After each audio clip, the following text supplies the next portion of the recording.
Response to the critics who said the execution was a little clumsy.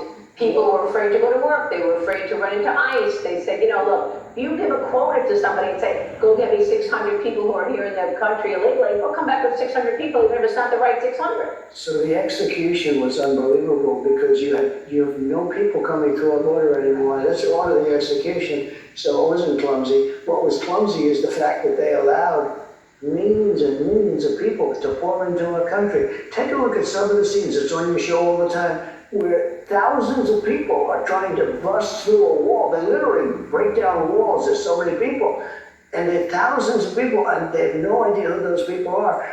This, to me, is the worst part of Biden. The worst thing he did was the whole thing on immigration. Now, with that being said, we know who they are, a lot of them. You know, it's hard when they come in, they have no papers, they have no nothing, just go ahead in, everybody can come in. They were empty. I'm telling you, a lot of the Congo, we just made a deal with the Congo to stop the war.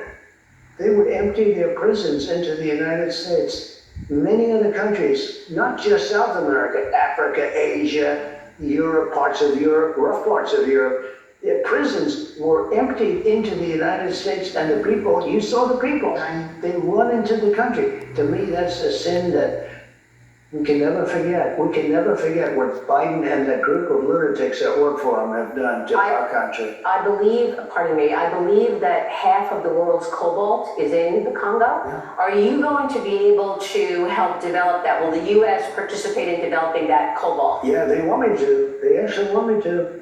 Their head, who's a very respected guy, you know, look, I just stopped the war.